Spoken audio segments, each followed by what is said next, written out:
ನನಗೆ ನಗಬತ್ತಾಯ್ತು ಕೇಳಕ್ಕೆ. Hi guys, ಎಲ್ರಿಗೂ ನಮಸ್ಕಾರ. ನಾ ಹೇಳ್ತಾ ನಾನು ಈ ವಿಡಿಯೋನ ಮಾಡಿದ್ದು 8 ತಿಂಗಳು ಮುಂಚೆ. ಅವಾಗ ಅಪ್ಲೋಡ್ ಮಾಡೋದಕ್ಕೆ ಏನೋ ಒಂಥರ ಸಂಕೋಚ ಮುಜುಗರ ಇತ್ತು. ಸಂಕೋಚ ಮುಜುಗರನೆಲ್ಲ ಕಿತ್ತಿ ಸೈಡ್ಗೆ ಎಸ್ತಾಗಿದೆ. 8 ತಿಂಗಳು ಮುಂಚೆ ನಾವಿದ್ದ ರೂಮ್ ಇದಾಗಿತ್ತು. ಈ ರೂಮಿಗೆ ನಾವು ಪೇ ಮಾಡ್ತಿದ್ದ ರೆಂಟ್ ಎಷ್ಟು ಅಂದರೆ 10,500. ಅಲ್ಲಿಗೆ ವರ್ಷಕ್ಕೆ 1,20,000.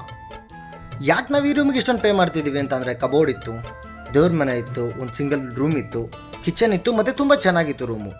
ಎಲ್ಲದಕ್ಕಿಂತ ಹೆಚ್ಚಾಗಿ ನಾವು ಬ್ಯಾಚುಲರ್ಸ್ ಯಾರಿಗೂ ಕಡಿಮೆ ಇಲ್ಲ ಅನ್ನೋದನ್ನ ತೋರಿಸ್ಬೇಕಾಗಿತ್ತು.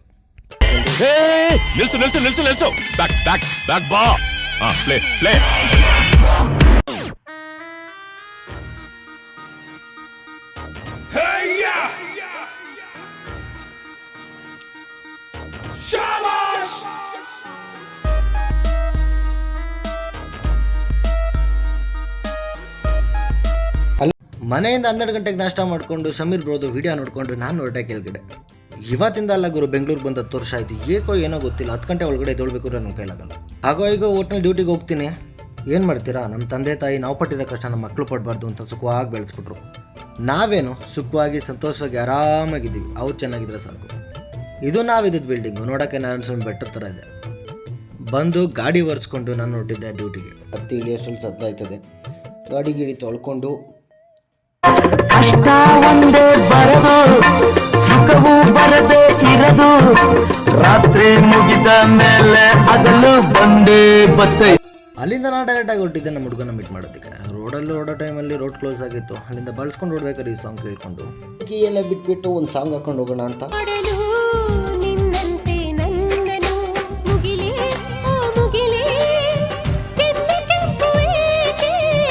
ಅಲ್ಲಿ ಗುರು ಒಂದು ಹೇಳ್ತೀನಿ, ಲೈಫಲ್ಲಿ ಈ ಕೆಲಸ ಆ ಕೆಲಸ ಅಂತ ಯಾವುದೂ ಇಲ್ಲ. ಖುಷಿಯಿಂದ ನೆಮ್ಮದಿಯಾಗಿ ಹ್ಯಾಪಿಯಾಗಿ ಬದುಕೋದೆ ಜೀವನ. ಆ ಜೀವನ ನನಗೆ ಸಿಕ್ಕಿದೆ ನನ್ನ ತಂದೆ ತಾಯಿಯಿಂದ. ಅಲ್ಲಿಂದ ಗ್ಯಾಸ್ ಹಾಕಿಸ್ಕೊಂಡು ನಾನು ಹೊರಟಿದ್ದೆ ಸುಂಕದಕಟ್ಟೆ ರೋಡು. ಸುಂಕದಕಟ್ಟೆ ಅಂದರೆ ಗೊತ್ತಲ್ಲ, ಸಿಲ್ಕ್ ಬೋರ್ಡ್ಗಿಂತ ಹೆಚ್ಚು. ಇವತ್ತಿನ ನನ್ನ ಡ್ಯೂಟಿ ಸ್ಟಾರ್ಟ್ ಆಗಿದ್ದು 1 ಗಂಟೆಗೆ. ಅಲ್ಲಿಂದ ಹೇಮಂತ್ ಬ್ರೋ ಯಾವುದೋ ಒಂದು ಬಾಡಿಗೆ ಹೇಳಿದ್ರು, ಅಡ್ರೆಸ್ ಹೇಳಿದ್ರು, ಲೊಕೇಶನ್ ಹೇಳಿರಲಿಲ್ಲ. ಲೊಕೇಶನ್ನ ಹುಡಿಕೊಂಡು ಅಡ್ರೆಸ್ನ ಅರ್ಥ ಮಾಡಿಕೊಂಡು ಅವ್ರದ್ದೊಂದು ಮೀಟ್ರಲ್ಲಿತ್ತು. ಈ ಮೀಟ್ರಲ್ಲಿ ಹಾಕ್ಕೊಂಡು ನಾನು ಹೊರಟಿದ್ದೆ ಅವ್ರ ಪ್ಲೇಸ್ಗೆ. ಹೋಗ್ಬೇಕಾದ್ರೆ ಆನ್ ದ ವೇ ಟೀ ಕುಡ್ಕೊಂಡು ಕಾಕಿ ಶರ್ಟ್ ಹಾಕ್ಕೊಂಡು ನನ್ನನ್ನು ಹಿಡಿತಾರೆ ಅನ್ನೋ ಕಾನ್ಫಿಡೆಂಟ್ ಮೇಲೆ ನಾನು ಹೊರಟೆ. ನನಗೊಂದು ಟೈಮ್ ಊಟ ಇಲ್ಲ ಅಂದ್ರೂ ನಡೆಯುತ್ತೆ, ಸಾಂಗ್ ಇಲ್ಲ ಅಂದರೆ ನಡೆಯಲ್ಲ.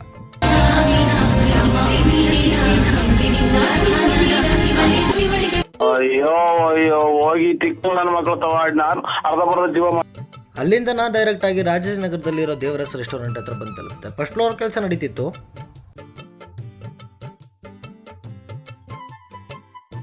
ಇವರೇ ಹೇಮಂತ್ ಬ್ರೋ. ಆಡು ಮುಡ್ದಿರೋ ಸೊಪ್ಪಿಲ್ಲ, ಇವ್ರು ಮಾಡ್ದಿರೋ ಕೆಲಸ ಇಲ್ಲ. ಇವ್ರು ಮಾಡಬೇಕು ಅಂತ ಒಂದ್ಸಲ ಡಿಸೈಡ್ ಆಗೋದ್ರೆ ಮುಗೀತು. ಅದೆಷ್ಟೇ ಕಷ್ಟ ಆದ್ರೂ ಆ ಕೆಲಸನ ಕಲಿತು ಮಾಡಿ ತಿರುತ್ತಾನೆ ಅನ್ನೋದೇ ಇವ್ರ ಕೆಲಸ. ಇವ್ರ ಹತ್ರ ನಾನು ತುಂಬ ವರ್ಷ ಕೆಲಸ ಮಾಡಿದ್ದೀನಿ. ಇವ್ರ ಹತ್ರ ಮಾಡೋ ಪ್ರತಿದಿನ ಕೆಲಸಗಳು ಕೆಲಸದಿರ್ತಿರಲ್ಲ, ಏನೋ ಒಂದು ಎಂಜಾಯ್ಮೆಂಟ್ ಥರ ಇರುತ್ತೆ. ಇವ್ರ ಹತ್ರ ನಾನು ಕಲ್ತಿರೋ ಪಾಠ ಏನು ಅಂತಂತಂದರೆ, ಯಾವತ್ತು ಯಾರ ಹತ್ರನೂ ಯಾವ ಕೆಲಸನೂ ಗೊತ್ತಿಲ್ಲ, ಒಂದ್ಸಲ ಟ್ರೈ ಮಾಡು, ಆಗಲಿಲ್ಲ ಅಂದರೆ ತಲೆ ಕೆಡ್ಸ್ಕೊಬೇಡ. ಕೆಲಸ ಮಾಡ್ತಾ ಇರ್ಬೇಕಾದ್ರೆ ಮಧ್ಯದಲ್ಲಿ ಟೀ ಬಂತು, ಟೀ ಕುಡ್ಕೊಂಡು ಫುಲ್ ಬಿಲ್ಡಿಂಗ್ ವರ್ಕನ್ನ ಬ್ರೋನೇ ವಹಿಸ್ಕೊಂಡಿದ್ರು.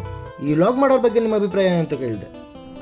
ಇದು ಯಾವ್ದೋ ಫ್ಲಾಶ್ ಬ್ಯಾಕ್ ಬ್ರೋದು ಒಂದೊಂದು ಮಾತು ಒಂದೊಂದು ಮುತ್ತು ಥರ ಇತ್ತು. ನಾನು ಡೈಲಿ ವ್ಲಾಗ್ಸ್ ಮಾಡೋಣ, ವಿಡಿಯೋ ಮಾಡೋಣ ಅನ್ಕೊಂಡಿದ್ದೀನಿ. ನಿಮ್ಮ ಅಭಿಪ್ರಾಯ ಬ್ರೋ? ತಿಂದ್ಬಿಟ್ಟು ಮನೇಲಿ ಬೇರೆ ಏನು ಕೆಲಸ ಇರಲ್ಲ, ಇಲ್ಲಿ ಬಂದು ನಿಂತ್ಕೊಂಡು ಹೋಗೋ ಬರೋರ್ನೆಲ್ಲ. ನನಗೆ ಇಲ್ಲಿಗೆ 25 ವರ್ಷ ಆಯಿತು. ಇವತ್ತಿನವರೆಗೂ ನಾನು ನಮ್ಮಪ್ಪ, ನಮ್ಮಮ್ಮ, ಅಜ್ಜಿ, ತಾತ, ಫ್ರೆಂಡ್ಸು, ಫ್ಯಾಮಿಲಿ ಯಾರ ಮಾತನ್ನು ಕೇಳಿಲ್ಲ. ಲೈಫಲ್ಲಿ ಅದೆಂಥ ಸಿಚುವೇಶನ್ ಬಂದರೂ ಯಾರ ಮಾತನ್ನು ಕೇಳಬಾರ್ದು ಅಂತಲೂ ಡಿಸೈಡ್ ಆಗಿದ್ದೀನಿ. ನಾನು ನನ್ನ ಬದುಕನ್ನ ತುಂಬ ಚೆನ್ನಾಗಿ ಬದುಕ್ತಾ ಇದ್ದೀನಿ. ಆದರೂ ಬೇರೆಯವ್ರ ಅಭಿಪ್ರಾಯ ಮುಖ್ಯ ಅಲ್ವಾ? ಸೂಪರ್ ಬ್ರೋನ ಕೇಳಿದಾಗ ಅವ್ರ ರಿಯಾಕ್ಷನ್ ಹೀಗಿತ್ತು. ಈ ಕಣ್ಣಲ್ಲಿ ಇನ್ನೀ ಏನೇನು ನೋಡಬೇಕೋ ಕಾಣೆ, ನೀನು ಏನಾದರೂ ಮಾಡ್ಕೊಳ್ಳಪ್ಪ, ನಮ್ಮನ್ನ ಯಾಕೆ ಹಿಂಗೆ ಅಯ್ಯೋ ಅಂತೀಯ ಅನ್ನೋ ರಿಯಾಕ್ಷನ್ ಅವ್ರದ್ದಾಗಿತ್ತು. ಅಲ್ಲಿಂದ ಊಟ ಇಷ್ಟಾಯಿತು ಅಂತ 4:15ಗೆ ನಾವು ಬಂದಿದ್ದೆ ಈ ಹೋಟೆಲ್ ಹತ್ರ. ಹೋಟೆಲಲ್ಲಿ ಶೂಟಿಂಗ್ ನಡೀತಾ ಇತ್ತು. ಶೂಟಿಂಗ್ ನೋಡ್ಕೊಂಡು 2 ಮಸಾಲೆ ದೋಸೆ ತೊಗೊಂಡು, ಮಸಾಲೆ ದೋಸೆ ರೇಟ್ ನೋಡಿದ್ರೆ 190 ರೂಪಾಯಿ. ಹೊಟ್ಟೆ ಎಲ್ಲ ಉರ್ದು ಸುಣ್ಣ ಆಗೋಯ್ತು ಗುರು.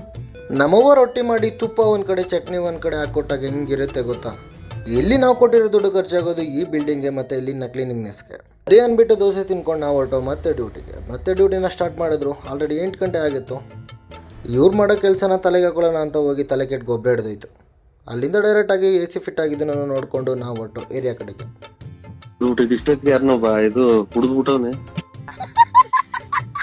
ಕೆಲಸ ಮುಗಿಸಿ ನಾವು ಹೊರಟೋಷ್ಟರಲ್ಲಿ ಆಲ್ರೆಡಿ ಟೈಮ್ ಆಗಿತ್ತು 9:30. ಅಲ್ಲಿಂದ ಡೈರೆಕ್ಟಾಗಿ ಹೊರಟು ಟೀ ಕುಡಿಯೋದಕ್ಕೆ. ಟೀ ಕುಡಿಯೋಣ ಅಂತ ಅಂದ್ಬಿಟ್ಟು ರಾಜಾಜಿನಗರದ ಹತ್ರ ಹೋಗಿ ಟೀ ಕುಡ್ಕೊಂಡು, ರಾಜಾಜಿನಗರದಲ್ಲಿ ಅಂಗಡಿ ನಿಮ್ಗೆ ಗೊತ್ತಿದ್ರೆ ಹೋಗಿ ಟೀ ಕುಡೀರಿ, ತುಂಬ ಚೆನ್ನಾಗಿರುತ್ತೆ. ಅಲ್ಲಿಂದ ಮನೆ ಕಡೆ ಹೋಗ್ಬೇಕಾದ್ರೆ ಡ್ಯೂಟಿ ಹಾಕ್ಕೊಂಡು ನಾನು ಹೊರಟೆ. ಎಲ್ಲರೂ ಯಾಕೆ ಇಷ್ಟೊಂದು ಬ್ಲಾಕ್ ಇದೆಯಾ ಅಂತ ಕೇಳ್ತಾರೆ. ಗುರು ರೈಟು ಲೆಫ್ಟು ಫ್ರಂಟು ಬ್ಯಾಕು ಹೊಗೆ ಹಾಕ್ಕೊಂಡು ಜಡಿತಾ ಇರ್ತಾರೆ. ಇಂಥ ಗಾಡಿಗಳ ಮಧ್ಯೆ ನಾನು ಉಸಿರಾಡೋದೇ ಹೆಚ್ಚಾಗಿರುತ್ತೆ ಇನ್ನು ಫೇಸ್ನಲ್ಲಿ ಮೇಂಟೈನ್ ಮಾಡಲಿ. ಲೈಫ್ ಮೇಲೆ ಎಲ್ಲರಿಗೂ ಕಷ್ಟ ಇರುತ್ತೆ ಗುರು. ಸ್ಯಾಟಿಸ್ಫ್ಯಾಕ್ಷನ್ ಲೈಫ್ ಬದುಕೋದೇ ಜೀವನ. ನಾನಂತೂ ವೆಲ್ ಸ್ಯಾಟಿಸ್ಫೈಡ್ ಆಗಿ ಬದುಕ್ತಾ ಇದ್ದೀನಿ. ಅಲ್ಲಿಂದ ಡೈರೆಕ್ಟಾಗಿ ಏರಿಯಾ ಕಡೆ ಬಂದಾಗ ಸ್ಟಾರ್ಟ್ ಆಗಿತ್ತು ನಾಟಕ. ಮುಗಿಸ್ಕೊಂಡು ನಾನು ಹೊರಟೆ ಮನೆ ಕಡೆ ಹೊರಡ್ಬೇಕಾದ್ರೆ ಮಾಮ ಡೈರೆಕ್ಟಾಗಿ ಬಂದು ಸಿಕ್ದ.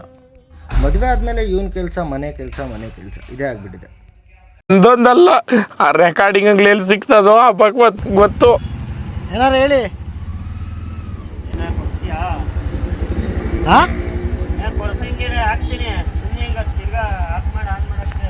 ಮನೆ ತಗೋಯ್ತು ಏನೋ ಕೊಡ್ಸಿದ್ರೆ ಆಗ್ತಿಲ್ಲ ನಾನು ಮನೆಗೆ ಹೋಯ್ತು. ಟೀ ಕೊಡ್ಸಲ್ಲ ಅಂದಿದ ತಕ್ಷಣ ಚುಯ್ಯಿ ಅಂತ ವಾಪಸ್ ಹೊಂಟೋದ. ಅಲ್ಲಿಂದ ಸಿಕ್ಕಿದ್ದೆ ನಮ್ಮ ದಿಲೀಪ್ ಅವರು. ಹಾಯ್ ಮಗ ಏನಿಲ್ಲಿ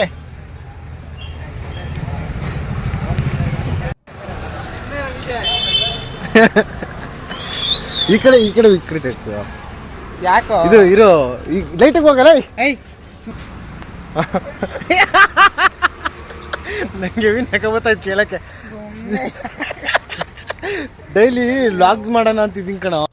ಇದನ್ನೆಲ್ಲ ಕಣ್ಣಿಂದ ನೋಡಿ ಕಂಗಾಲ ಆಗ್ಬಿಟ್ಟಿದೀನಿ ಕಣ. ಮಾಡುಗುರು ನಿನ್ನ ಅಭಿಪ್ರಾಯ ಏನು? ನಿನ್ನ ಅಭಿಪ್ರಾಯ ಮಾಡುಗುರು ಒಳ್ಳೇದಾಗ್ಲಿ. ನಕ್ಕೊಂಡು ಹೇಳ ಬ್ರೋ, ನಿಮ್ಮ ಅಭಿಪ್ರಾಯ ಹೇಳಿ ಬ್ರೋ. ಇಲ್ಲಿ ನೋಡಿ ನಮ್ಮ ಹೊಟ್ಟೆ ಎಷ್ಟು ಉರ್ಸ್ತಾವ್ರೋ ಆ ಭಗವತ್. ಬಾರ ಪಚಿನ್ ಕೇಳ ಎಲ್ಲೋಗಿದೆ ಅಂತ ಪಚಿನ್ ಕೇಳ. ಅಲ್ಲಿಂದ ಹೊರಟು ಡೈರೆಕ್ಟಾಗಿ ಮನೆ ಮನೆ ನೋಡಿ ಖುಷಿ ಆಯಿತು. ಗಾಡಿ ಪಾರ್ಕ್ ಆಗಿದೆ ಅಂತ ನೋಡ್ಕೊಂಡು ನೀಟಾಗಿ ಗಾಡಿ ಪಾರ್ಕ್ ಮಾಡಿ ಮೇಲ್ಗಡೆ ಹೋದೆ. ಅಷ್ಟರಲ್ಲಿ ನಮ್ಮ ದರ್ಶನ್ ಅವರು ಅಡುಗೆ ರೆಡಿ ಮಾಡ್ತಾಯಿದ್ರು.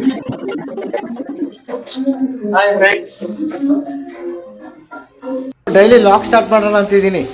ನಿಮ್ಮ ಹೂ ಸ್ಟಾಪ್ಡ್ ಯು? ನಿಮ್ಮನ್ನ ತಡೆದಿರುವವರು ಯಾರು? ಅಲ್ಲ ನಿನ್ನ ಅನಿಸಿಕೆ ಹೇಳ. ಓಕೆ, ನಾವು ನಿಮ್ಗೆ ಸಪೋರ್ಟ್ ಮಾಡ್ತೀವಿ. ಜನಗಳಿಗೆ ಹೇಳು ಫ್ರೆಂಡ್ಸ್. ಎಲ್ಲರೂ ಲೈಕ್ ಮಾಡಿ, ಶೇರ್ ಮಾಡಿ, ಕಮೆಂಟ್ ಮಾಡಿ ಫ್ರೆಂಡ್ಸ್. ಸಬ್ಸ್ಕ್ರೈಬ್ ಮಾಡಿ. ಖತಮ್.